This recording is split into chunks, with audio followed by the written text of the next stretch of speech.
Hello YouTube, Dave here again. Welcome to the recap of Session 2 of my Curse of Strahd campaign. For those of you who watched the recap of Session 1, we're going to pick up directly from where that left off. And if you haven't seen that yet, I'll create a playlist for it, so you can just give that a check before watching this one, so you know kind of what led up to the point that we're at now. So picking up immediately where we left off in the last session, the player characters were in the secret room in the study. In this strange house in the land of this, obscuring mist and everything that's completely foreign and unusual to the player characters. Having exited the secret room, Lucian, the Elven Ranger, found a key, an iron key in a desk drawer. Unsure as to what it belonged to, he just kind of tucked it away, and they continued to explore the second floor of the house. After not finding anything else of value on the second floor, they made their way up to the third floor of this row house, where they were attacked by yet another suit of animated armor. They dispatched that relatively easily, and they looked around the rooms that were there. One of the rooms they entered appeared to be the room of the housemaid that lived here prior. Lucian went to open an adjoining door to what appeared to be a nursery. However, that's when the specter of the housemaid appeared and attacked in a blind rage. The heroes were able to defeat the specter, releasing it to its final rest. Entering the nursery, our heroes laid eyes on a crib covered by a black veil. Parting the veil revealed a tightly wrapped baby-sized bundle. Zane, our warlock, removed the wrapping only to discover that there was nothing contained within, even though it clearly felt like there was a body contained within before he began unwrapping it. As the wrappings fell away, they heard the sound of baby's laughter echoing as it started to fade away. After finding a secret door leading to stairs that ascended into the attic, our heroes sighted a door that was chained and locked with a padlock. The key that they found in the library fit the padlock perfectly, and they were able to use that to open the door. When they opened the door and entered, it was a bedroom that contained two child-sized beds. The window opposite the door that they entered was completely bricked over, and there was a small toy chest as well as a dollhouse. The dollhouse bearing a striking similarity to the house that they were currently exploring. In the middle of the room rested the skeletal remains of two children wearing rotted clothes, similar to what Rose and Thorn were wearing outside. Also, the smaller of the two children was clutching a very familiar-looking stuffed bear. That was also seen being held by Thorn when the player characters first entered this unusual realm. As they examined the remains, the ghosts of the two children appeared. The ghosts were fully aware that they had died and didn't seem to have any recollection or understanding of the Rose and Thorn that had confronted the player characters outside, trying to get them to come in here to kill the evil monster. When asked, they said that their father had locked them in their room to keep them safe from the monster. When asked how to find the monster, the ghost of Rose pointed to the dollhouse, which detailed a secret stairwell that led from the attic to the basement below. The ghosts of Rose and Thorn did not want to be abandoned as the player characters made their way towards the secret door. So they ended up possessing the bodies of Abigail, the tiefling sorceress, as well as the half-orc paladin. Upon entering the basement, they discovered that unlike a normal basement, this actually ended up being very much like a dungeon complex. And when they got down to this basement itself, they could hear this unsettling, rhythmic chanting echo throughout the entirety of the basement. However, they weren't able to discern what the chants were actually saying. They could just hear the sounds muddled together, echoing constantly, no matter which rooms they went in. The dungeon contained 6 tombs when they first entered. One was blank, while the others displayed the names of each of the Durst family members, including Walter, the stillborn result of Gustav's indiscretions with the housemaid whose brutally murdered body was also discovered in the attic. Upon seeing their own tombs, Rose and Thorn had an overwhelming desire to rest and be laid in their grave, and it was agreed that once the monster was slain, the children's remains would be brought down to the graves so that they can rest finally. Exploration of the basement made it clear that a cult was operating down here. Several sleeping quarters were discovered, as well as a mess hall with a large table. Another large room that they entered contained a tall, gaunt statue of a regal-looking human figure, resting one hand atop the head of a wolf, while the other held aloft this glass orb, with some strange sort of smoky patterns swirling around inside of it. Abigail, the sorceress in the party, with her knowledge of the arcane arts, was able to deduce that the sphere was some sort of trap, and it was best not to touch it, as it could break the sphere and release what was ever contained inside. Also in this room, the skeletal remains of several humanoid victims were strewn about, hung from the walls as unbelievably morbid decorations. Not wanting to linger in this room any longer, the player characters decided to take an exit from a door that was further down in the same room that they had entered. As they went to reach for the door actually sprouted a vicious-looking maw filled with teeth and a lashing tongue. As it turns out, the door was actually a mimic, which attacked promptly and ended up actually incapacitating the half-orc paladin before being dispatched by the rest of the party. The next room that they entered contained a chest filled with gear presumably taken from the bodies of adventurers. They found potions, a suit of armor, and a spell book. It was here, when they disturbed the items within the chest, that the undead monstrosities that used to be Gustav and Elizabeth Durst burst from the walls to attack the invaders. What ensued could only probably be described as a comedy of errors, as Lucien, the Elven Ranger, who was trapped in melee with both of the ghasts just based on his positioning, wanted to tumble away, basically roll across the bed, get to the point where he was only facing one of the ghasts and attacking them with both of his longswords, which would have looked really cool had he have rolled sufficiently enough to actually pull it off.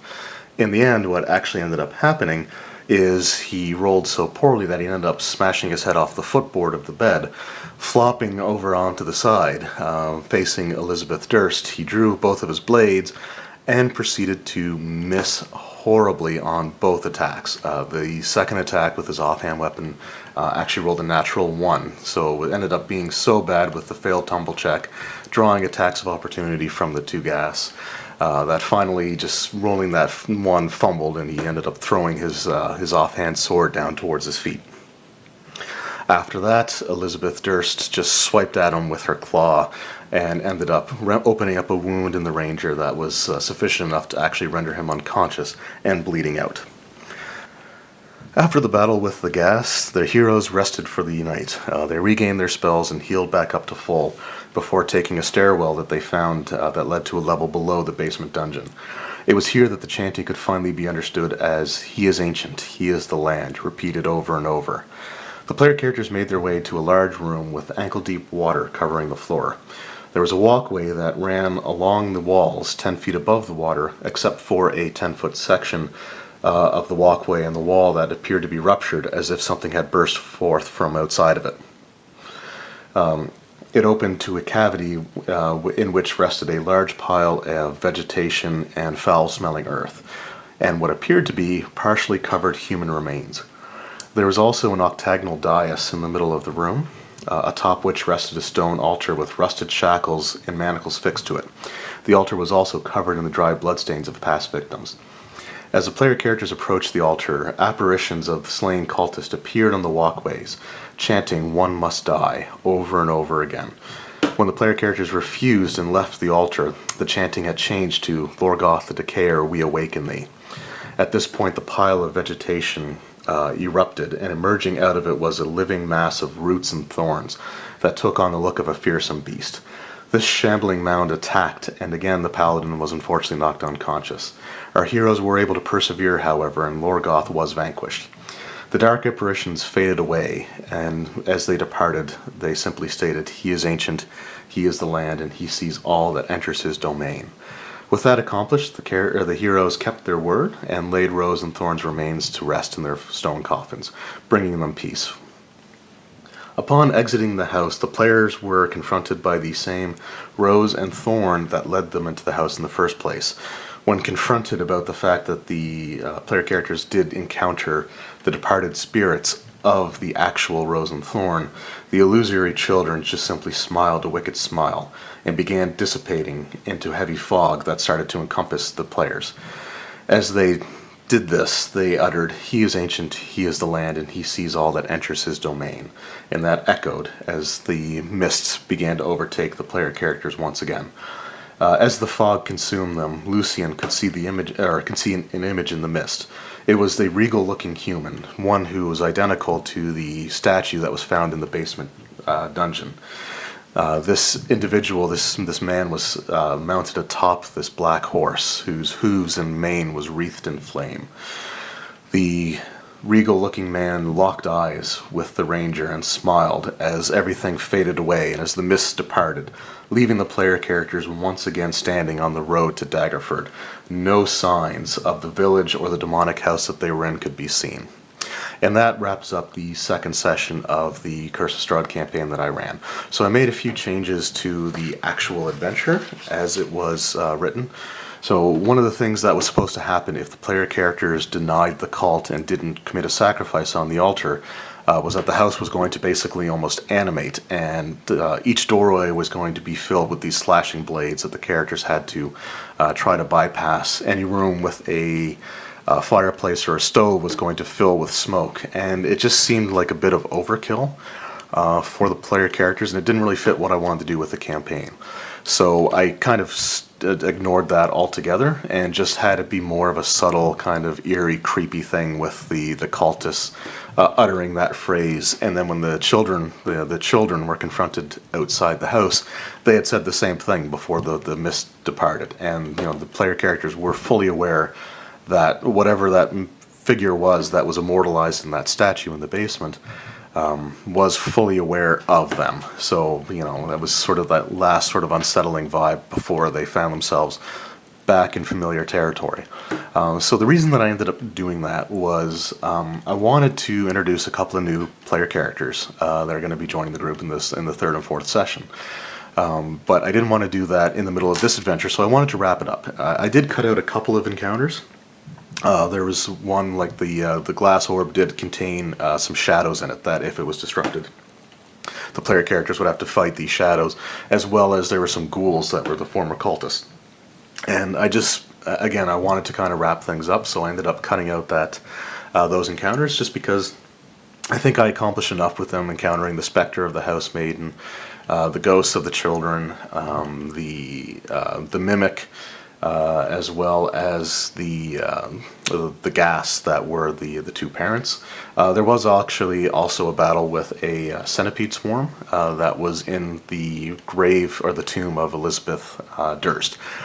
So they had quite a few encounters. So I didn't want to overdo it, basically, because they were only second level up until the point that they exited the house. The other reason is I wanted to use there's one of the ways to introduce player characters to Barovia that I really wanted to use. I'm not going to spoil that at this point, just in case any of my players actually do end up watching it. And the other reason that I had the player characters leave is I wanted to have them make a name for themselves in Daggerford before tackling the main Curse of Strahd campaign. Just because, again, the introduction kind of hinges on them being known there. There was just a couple of little sidetrack adventures that I wanted to run as well, and it would be a good opportunity to introduce the player characters whose backgrounds have them rooted in Faerun. The last thing, the reason that they were able to leave in the first place is, as I mentioned in the first video, the realm of Barovia was kind of coming over to Faerun as an after effect of this ritual that ended up concealing the northern continent of Faerun, the Silver March region, in this blanket of clouds and perpetual dusk. At the time the player characters went through this adventure, the realm of Barovia hadn't fully crossed over yet. So Strahd's ability to prevent the Faerun-based player characters from leaving wasn't as strong as it could have been, just because it's still in the process of crossing over from one realm to the other. So, I mean, they're probably not going to see the last of that individual, and I'm sure they're going to end up going back to the Cursed Lands. But, again, I just wanted to do something a little bit different, and again, have a little bit of a change of pace and change of tone, as they're back in Faerun for a little bit before really getting into sort of the bleak campaign that Curse of Strahd is. It'll also give me a chance to set up a few plot threads that I can use for future adventures after the player characters complete the Curse of Strahd campaign. So there was reasons that I ended up doing the way that I did. Anyway, I hope you enjoyed this video, and after we have session 3 and 4, I'll post update videos for those as well. I'd like to thank everybody who watched the first one, and I got a lot of positive response on that. A lot of people said they were interested in continuing to hear how the story goes. I hope this session recap was interesting as well. And again, I hope you guys check out the next one once it goes up. So thank you very much. We'll see you next time.